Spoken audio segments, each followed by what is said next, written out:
ஐயா ஐயா தர்மம் ஐயா.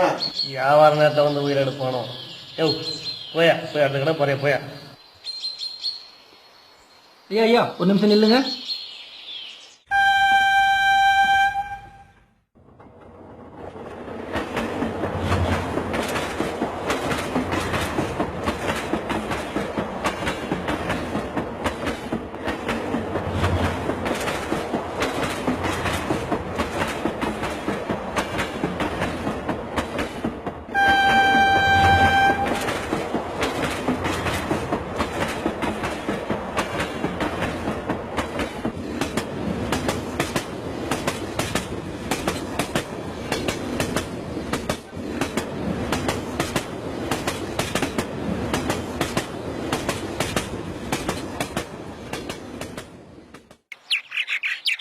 தம்பி என்னங்க ஐயா?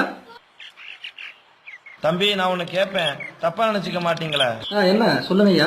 எல்லாரும் 1 ரூபா 2 ரூபா போடுவாங்க, நீங்க ஏன் தம்பி 50 ரூபா போடுறீங்க? அதிகமாக கொடுத்தா உங்களுக்கு உதவியா இருக்கும், நல்லா கிட்ட எனக்கு நன்மை கிடைக்கும், அதனால கொடுத்தேன். தம்பி நீங்க எனக்கு 50 ரூபா போட்டது எனக்கு உதவியா இருக்கும் என்பது உண்மைதான். ஆனா ஆண்டவன் இடத்துல உங்களுக்கு எந்த நன்மையும் கிடைக்காது தம்பி. யோ கொடுக்கறத வாங்கிட்டு போயா, எதுக்கே வீண் பேச்செல்லாம் பேசிட்டு இருக்க. இருங்க பாய், அவர் என்ன சொல்றாருன்னு கேட்போம். தம்பி உங்க முதலாளி உங்களை நம்பி ஒரு பொருள் வாங்கிட்டு வர சொல்றாரு.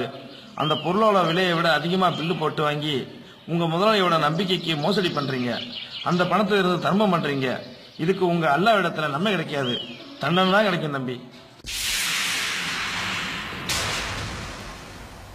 யோ வந்தமா பிச்சை எடுத்தமா போன மாட்டிருக்கணும்.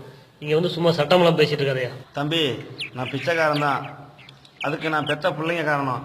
உழைச்சி திங்க உடம்புல தெம்பு இல்லை, வியாபாரம் செய்ய பணம் இல்லை, உதவி செய்ய எந்த நாதியும் இல்லை, செத்து போக நான் கோழையும் இல்லை.